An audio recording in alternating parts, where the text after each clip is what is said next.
Welcome to Cartoon Creators, where we talk to the minds behind the shows that raised us.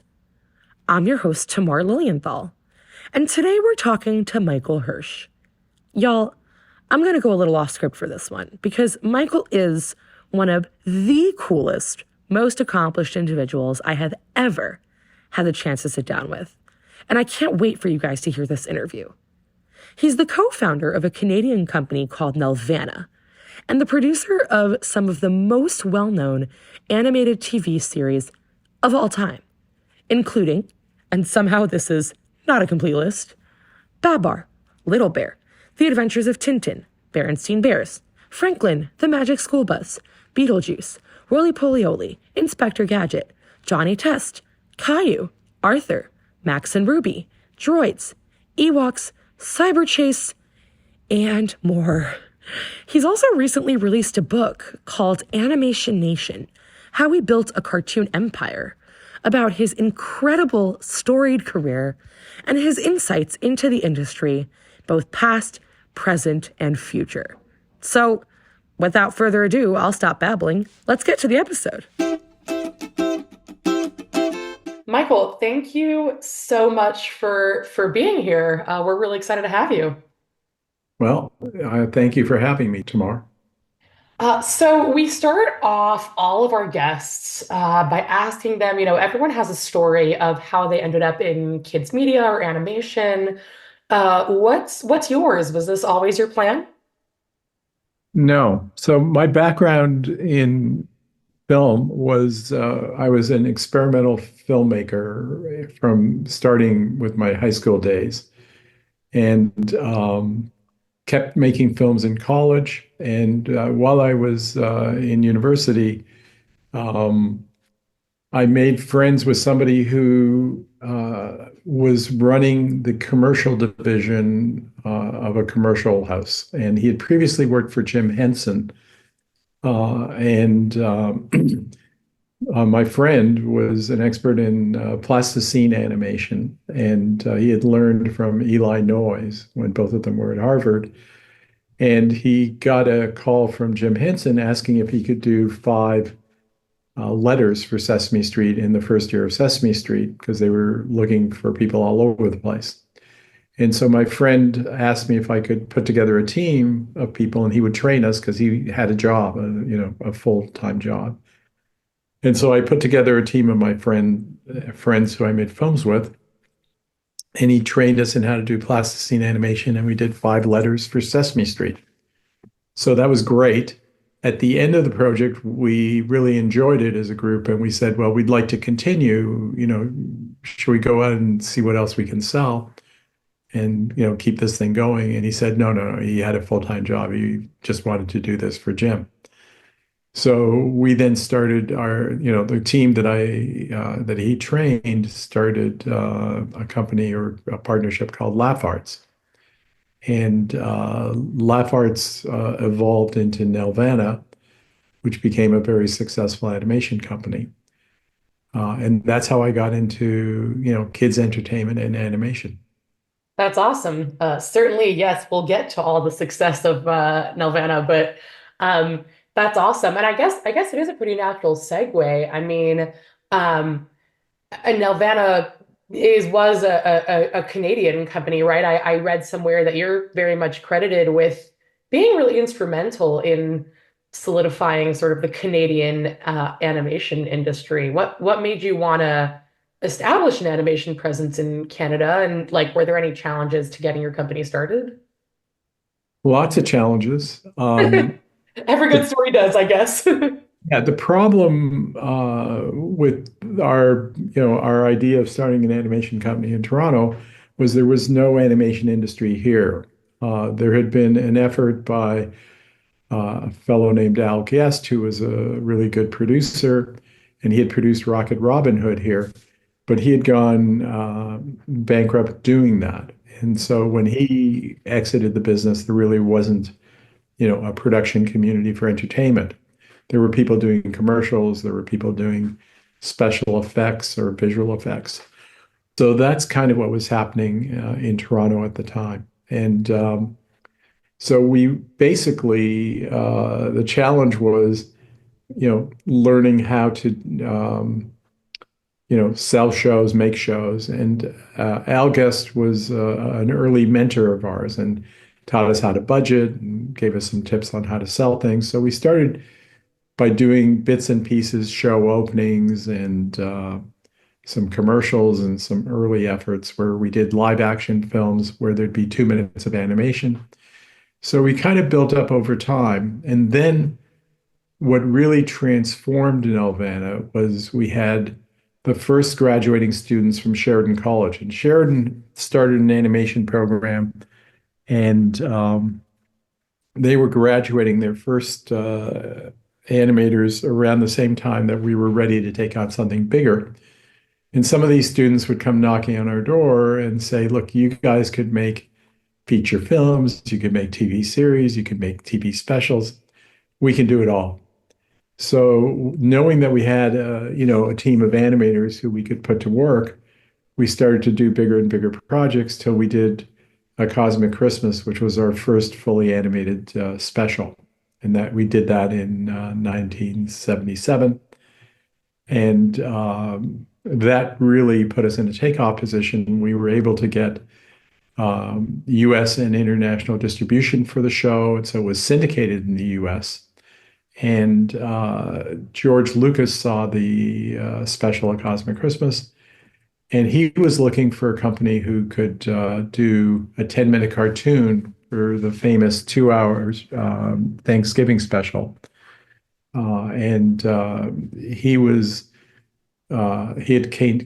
had maintained control of the cartoon so that it wasn't being managed by the variety specialists who did the special.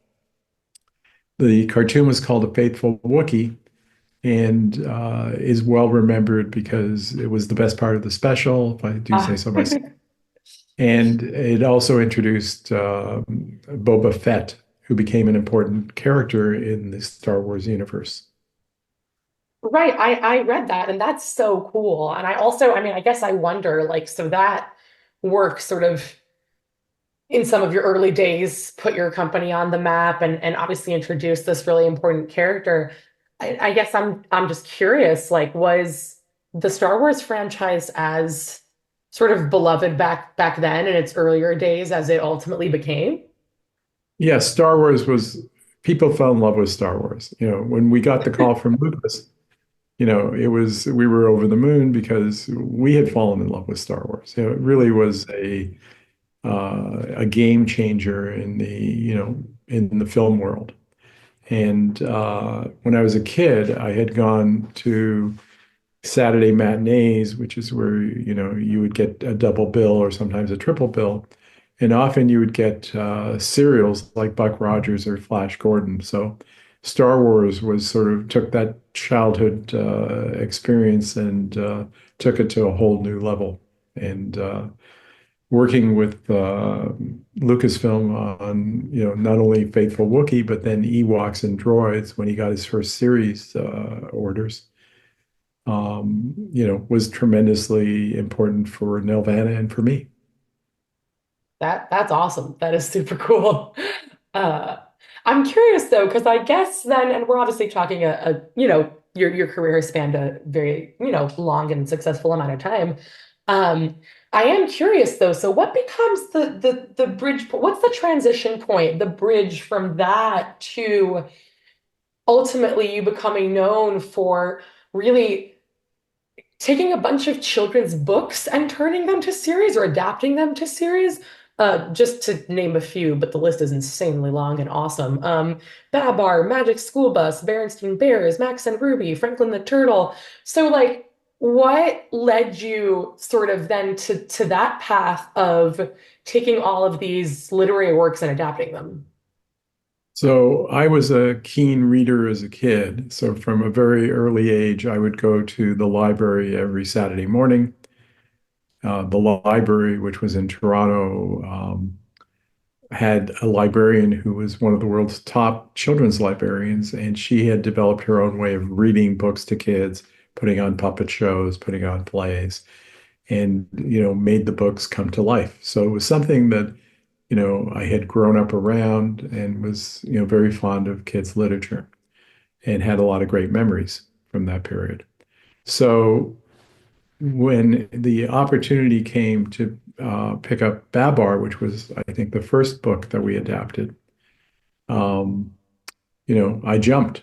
It was an opportunity to bring one of my favorite children's books as a kid to life. And, it has a great design, has a great look.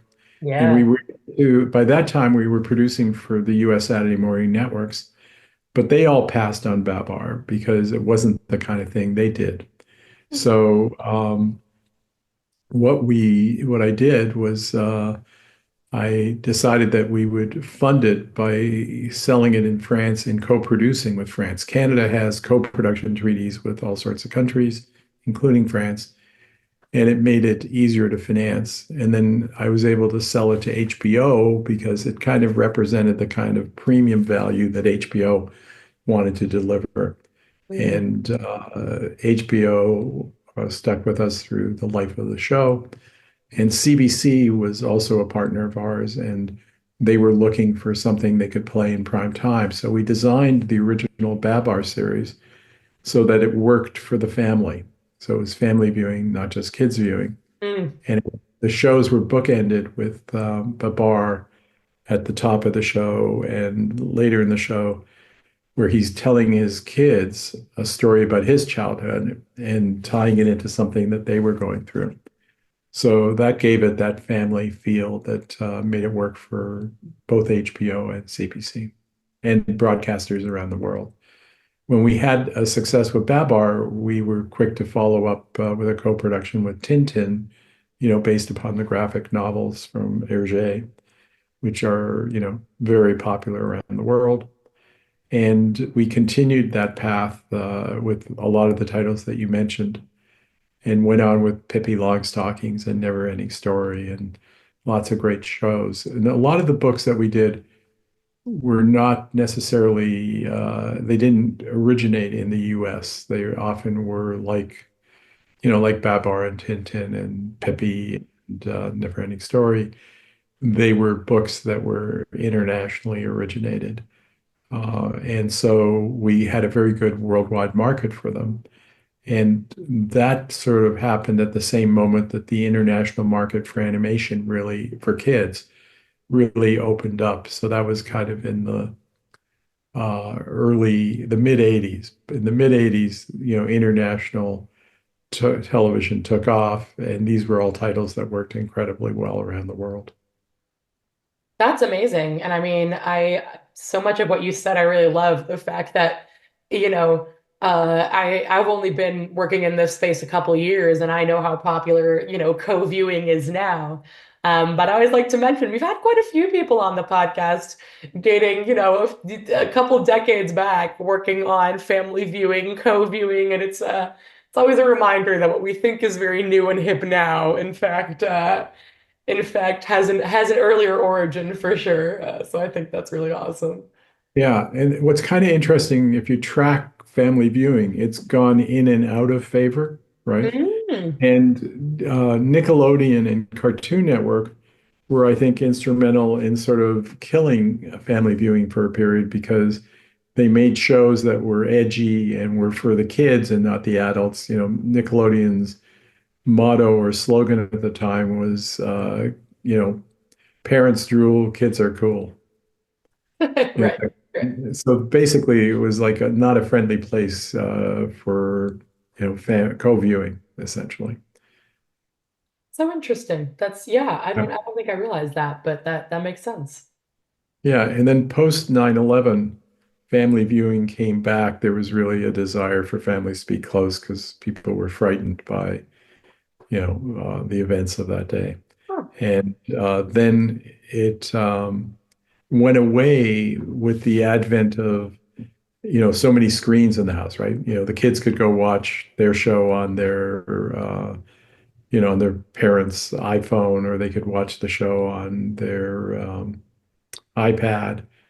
And people could watch on a TV set, so everybody could watch something different, and there were multiple TV sets in the house because Acosta TVs went down. So co-viewing disappeared for a while, and then it's come back again as a desirable thing. So, like everything else, there's a certain cyclical aspect to it. For sure, for sure. I mean, I always like to joke that podcasts, which are obviously very popular now, and here we are on one, are also just a glorified new word for what probably was radio. I say probably was. I had a bit of radio in my early years as well, but yes, definitely things are more cyclical than we think they are. So I totally agree. Well, I don't want to, I'm sure this is a hard question, and I don't want to force you to pick a kid, but what has been your favorite series that you've ever worked on? So it's really, I can't answer with one, but I could say, Fair. that Babar is one of them, Franklin, another, Magic School Bus, another, Beetlejuice, and if I were putting another in, um, the Doodlebops. Hmm. All very good shows. All very good shows. Well, they were all fun, but I left out Roly Poly Oly, and I left out, so I have a lot of favorites. It's Yeah, hard we've to. had, that's right about Roly Poly Oly. We've actually had folks from Roly Poly Oly on the podcast as well. It was kind of a very early 3D animation thing, right? Like, were you involved in kind of, or computer animation? Were you involved in making that happen? Yes. So what we did, so Nelvana was, a very traditional hand-drawn animation with high quality. That was our forte, and that was what, that's why Lucas came to us, why Tim Burton worked with us.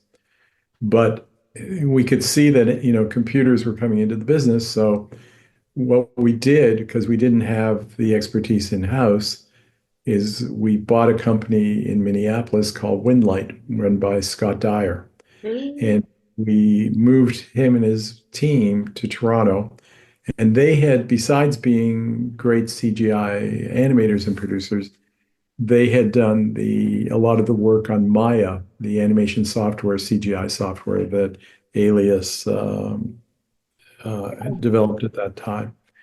And so they started a digitization program. And, our first CGI show was Donkey Kong Country, which we co-produced with a French subsidiary of Canal Plus called Media Lab. And we could tell in the early days they used mocap, and we would clean up the animation, traditionally, like on, using CGI. And it appeared to us that the mocap didn't add a lot, so we went um, fully CGI for the second season. Roly Poly Oly was our next show in CGI. So it's early days of animation. Won us, I guess, our second Emmy, or maybe third, but anyway, won us an Emmy, and great property based upon a poem by Bill Joyce. Bill is a master creator, and it was a poem that he wrote. And we were looking for a property from Bill, but he told us that fortunately for him, but sadly for us, that all his properties were optioned. And Topper Taylor, who was my business partner at the time, was visiting Bill, saw this poem on the wall and asked him, and a design of a character, and asked him whether that was optioned. And he said no. So we optioned Roly Poly the poem and built the show around it. And the poem were the lyrics for the opening title sequence.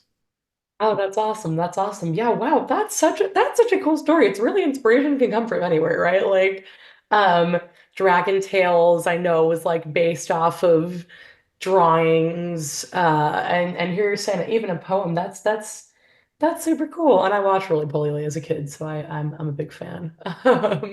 And I was a big fan, even as, an adult. So there you go. No, that's awesome. That's awesome. Well, I wanna ask you then, you've obviously had such a long, successful career. I want to talk about the book that you recently published. Um, but I guess even roped into that, I mean, I'd love to know about your book, what inspired you to write it? And I think, lumped with that, the industry has obviously gone through so many kind of shifts and changes and I'm wondering what do you think still hasn't been done in animation or in kids entertainment, and what would you still kind of like to see happen in the industry? So that's an interesting question. So I'll speak to the book first. So Yeah, sure. um, I was leaving Wow Unlimited Media, which was my last company that included two animation companies, Mainframe in Vancouver, who at the time was doing Barbie and Octonauts. Yeah, yeah. Those and we did Unicorn Academy more recently, and Frederator that was doing while I was there Castlevania and Bee and Puppy Cat and Strangest Warriors or Bravest Warriors. And so I was doing that, and I thought, well, it's a good time to write a book because it's the pandemic. So Mm-hmm. you have all this extra time because you're working remotely, you're not traveling, and I used that time to write the book. And I wanted to share my experience for the benefit of young people entering the business because I thought, you know, you learn from other people's experiences, and so I decided to do that. And it was a lot of fun to do, and I've had really good feedback from the book. That's awesome. That's awesome. Uh, yeah, I wanna make sure to share that it's called Animation Nation. How we built a cartoon empire. And I love that because some of the other books, kind of, when I was in school that were recommended to me were great, but like they kept coming out with second and third editions that were only slightly different than the original. And I think it was time for something new. So I think it's really cool that and also kudos to you for being so efficient with your extra pandemic time. I think that's awesome. Well, thank you. And but I had the same experience. Like if you went looking for books on animation, there were the Disney classics, right? There were books about Walt Disney and how he built up the business. There were books about Hanna-Barbera, but there really wasn't a lot more. So, the chance to, and basically the way that I built up Nelvana and then Cookie Jar and Wow were very different. So it was a chance to show three different ways to sort of successfully build an animation company. And then, as you were alluding in the beginning, the success of Nelvana really built up the Canadian animation industry. So it tells the story of how the animation industry in Canada was built and became so successful. That's awesome. I mean, very successful. I think most things I watch nowadays are Canadian co-productions. So definitely, definitely awesome. That's cool. And so I think, we'll end on the second piece of the question, which was like, what do you still want to see out of this space? What hasn't been done yet in your mind? So I think there's a lot that's been done. There are great cartoons and great animated shows. And so it isn't as if I have the sense of, a specific type of project that hasn't been done. But I'm always looking for innovative, fresh ways of delivering content. So over the years, in some cases I've done that by bringing, Maurice Sendak's first TV series to the screen with Little Bear. Or sometimes, so it's great collaboration, great underlying material. Yeah. Uh, sometimes it's partnering with some great new creators. And so at Nelvana, we co-produced Fairly Odd Parents, which was my first experience, frankly, working with Fred Seibert. Secondly, um, we did Clone High with the MTV networks, the original Clone High. And so partnering with partners who have an innovative idea is a great way to go. And then, from time to time, you know, I feel that I've got or my team has got a great innovative idea, and then finding the right partners to bring it forth. Because one of the important things in animation is these are hard projects to support. These are hard projects to produce and get financed. So you often need great partners, and identifying those great partners and working with them is key to success. And the other thing is, we're in this exciting time where you can launch projects, and it's easier to launch them on YouTube than traditional television. YouTube allows for a lot more experimentation than traditional modes of watching television because you can build an audience from the beginning. So you can have a great innovative idea. And if you're good at making the content and great at promoting it to an audience, you can build an audience that supports it. And so I often tell young creators this is the best of all possible times to be a young creator because you can, just do something by yourself, build it on YouTube, and as it gets more and more popular, build it out. So there's a very good media guru, Evan Shapiro, who calls this the creator universe, that we're in a moment where there's a creator universe. And I think that's the big breakthrough of our time now, that creators can drive, the production and the building of their cartoons and brands through social media, through platforms like YouTube. That's awesome, Michael. And I think it's such a positive sort of a positive view of things, right? I think the past couple of years, folks have worried, have felt weird about, industry shifts and things like that. But I think it's such a good point that it really is such a sort of good time for experimentation. And yeah, and I mean, YouTube, I think I read in the headlines all the time, just like surpasses everybody else in numbers. So YouTube yeah, is the number one viewed platform, and the ability when I think back to my beginning as a young experimental filmmaker, when I made a small film, I could go to an open screening, where anybody could bring their film and show it.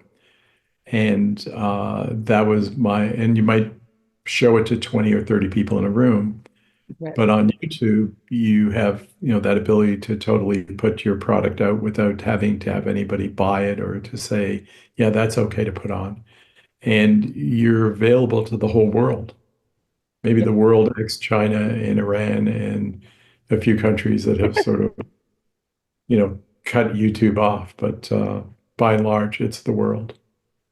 No, that's amazing. Well, Michael, I think this is a great sort of closing point. I think we've really come full circle here. Um, and it was so great to hear all about your career and your insights on the industry and your work. And we're just grateful to have had you on. Well, thank you so much, Tamar. And besides the book, I would just leave people with my Instagram account, Michael Hirsh Animation. And it's also my LinkedIn account. And that way they can kind of see the kind of, material that I'm putting out there for them. That's awesome. I think folks will really, really appreciate it. We have a lot of listeners who want to get into the industry and want to kind of get the insights. And so I love that. I love that. Well, thank you so much, Michael. No, thank you, Tamar. Thank you. Thanks for tuning in to Cartoon Creators. We would love if you connected with us on one of our social media channels. Have a comment, question, or an idea for a guest we should bring on to the pod? Email us at info@cartooncreators.com. Both words starting with a K, of course.